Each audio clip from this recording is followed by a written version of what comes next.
రాష్ట్రంలో triple R పనులు త్వరలో ప్రారంభిస్తామని ప్రకటించింది సర్కార్. కేంద్ర మంత్రి నితిన్ గడ్కరీతో ముఖ్యమంత్రి రేవంత్ రెడ్డి భేటీ అయ్యారు. రాష్ట్రంలో పెండింగ్ ప్రాజెక్టులు, కొత్త ప్రాజెక్టులపై మంత్రికి వివరించారు. ఇటు ప్రభుత్వంలో జూడాల చర్చలు సఫలమయ్యాయి. వైద్య రంగాన్ని మరింత బలోపేతం చేస్తామని మంత్రి దామోదర ప్రకటించారు. అమ్మాయిలపై వేధింపులకు పాల్పడితే కఠినంగా వ్యవహరించేలా పోలీసులకు స్పష్టమైన ఆదేశాలు ఇచ్చామన్నారు సీతక్క.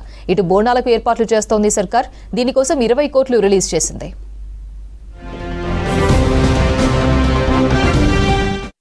ముఖ్యమంత్రి రేవంత్ రెడ్డి ఢిల్లీ టూర్ కంటిన్యూ అవుతోంది. కేంద్ర రోడ్లు రవాణా శాఖ మంత్రి గడ్కరీతో సమావేశమయ్యారు సీఎం. తెలంగాణలో జాతీయ రహదారుల అభివృద్ధి, ఆర్ఆర్ఆర్ నిర్మాణం, రాష్ట్ర పరిధిలోని రోడ్ల డెవలప్మెంట్పై గడ్కరీతో చర్చించారు. సీఎం రేవంత్ వెంట డిప్యూటీ సీఎం భట్టి, రాష్ట్ర మంత్రి కోమటిరెడ్డి, పొంగులేటి, ఎమ్మెల్యే వివేక్ వెంకటస్వామి, ఎంపీ వంశీకృష్ణ ముఖ్య నేతలు పాల్గొన్నారు. గడ్కరీతో భేటీకి ముందు తెలంగాణలో రోడ్డు ప్రాజెక్టులపై మంత్రి కోమటిరెడ్డి అధికారులతో చర్చించారు సీఎం రేవంత్. గత సర్కార్ నిర్లక్ష్యం వల్లే రాష్ట్రంలో జాతీయ రహదారుల పనులు నిలిచిపోయాయన్నారు మంత్రి కోమటిరెడ్డి వెంకటరెడ్డి. ట్రిపుల్ ఆర్ నిర్మాణం, నేషనల్ హైవే 65 6 లైన్ల నిర్మాణంపై గడ్కరీతో ప్రధానంగా చర్చించారు. రాష్ట్రానికి రావాల్సిన నిధులు రాబట్టడమే తమ లక్ష్యమన్నారు.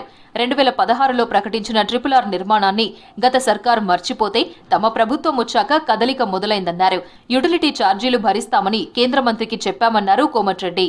రాష్ట్రానికి రావాల్సిన నిధులపై మంత్రికి ప్రెజెంటేషన్ ఇచ్చామన్నారు డిప్యూటీ సీఎం భట్టి విక్రమార్క.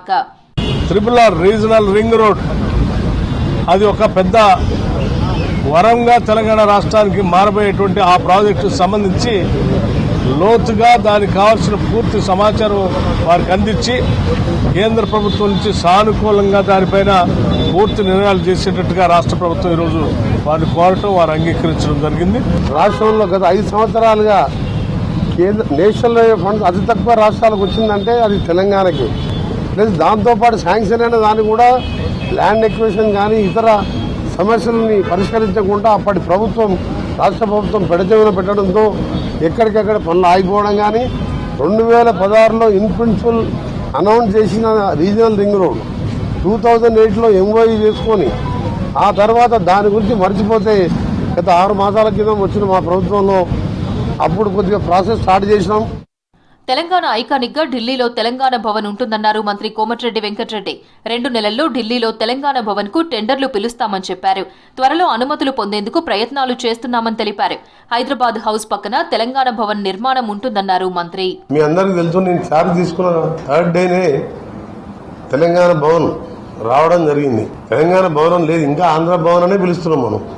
మనం 3 గంటలు దాదాపు ఏరియా అంతా పరిశీలించి ఉన్న 19 ఎకర్స్లో 42% మనకు రావాలి. మనం ఎక్కడైతే అడిగినామో పటోడి హౌస్ పక్కకు 3.2 ఎకర్స్, అలాగే మన పటోడి హౌస్ దగ్గర 5 ఎకర్స్ చిల్లరా, అక్కడ హైదరాబాద్ హౌస్ పక్కకు 3.2 ఎకర్స్ అనుకున్నట్టు వెంటనే అప్పుడున్న ఆంధ్ర సీఎంతో మాట్లాడడం, చీఫ్ సెక్రటరీతో మాట్లాడడం, మీ ముందరనే మాట్లాడడం జరిగింది.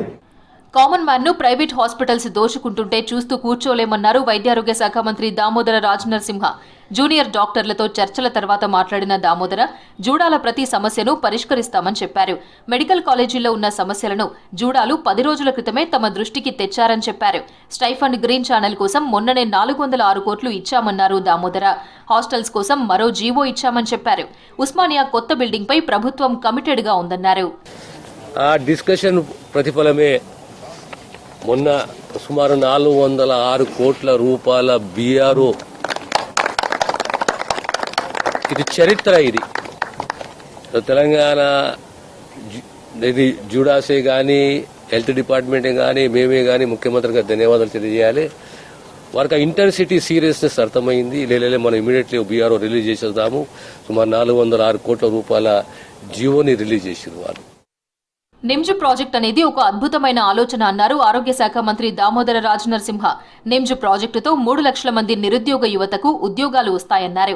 సంగారెడ్డి జిల్లా జరాసంగం మండలం ముంగి గ్రామంలో నిమ్జ్ భూ నిర్వాసితులకు చెక్కులు పంపిణీ చేశారు మంత్రి. 500 ఎకరాలకు సంబంధించి సుమారు 229 కుటుంబాలు చాలా మటుకి మునిగికెళ్ళి వచ్చిన ఎలుగోకెళ్ళి రాలేదంట. మీరందరూ కూడా రండి, ఈ చెక్కులు తీసుకోండి, మిగతా వారిని కూడా మేము ఆదుకుంటాము.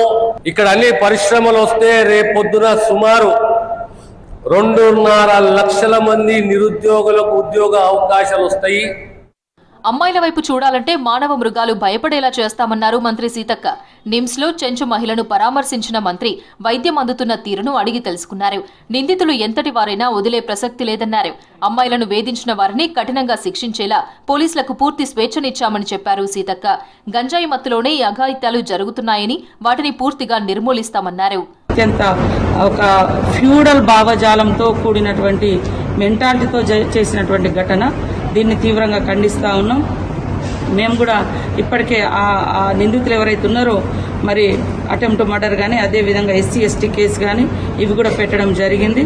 వాళ్ళు ఎవరైనా కానీ ఎస్పీ గారికి కూడా మేము ఖచ్చితంగా ఆదేశించినాం. ఎవరిని వదిలిపెట్టేది లేదు. ఇలాంటి దుర్మార్గాలు ఈ సమాజంలో మళ్ళీ జరగకూడదనేదే మేము భావిస్తూ ఉన్నాం. ఆషాఢమాసం బోనాలకు నిధులు విడుదల చేసింది ప్రభుత్వం. బోనాల పండుగకు 20 కోట్ల రూపాయల నిధులు విడుదల చేస్తూ ఉత్తర్వులు జారీ చేసింది. రాష్ట్రంలోని మెడికల్ కాలేజీల్లో సివిల్ వర్క్స్ కోసం నిధులను రిలీజ్ చేసింది సర్కార్. 204 కోట్లు విడుదల చేస్తూ జీవో జారీ చేసింది. ఉస్మానియా మెడికల్ కాలేజీ కోసం 121 కోట్లు, గాంధీ మెడికల్ కాలేజీ కోసం 79 కోట్లు, కాకతీయ మెడికల్ కాలేజీలో మరమ్మతులు చేసేందుకు 6 కోట్లు విడుదల చేసింది ప్రభుత్వం.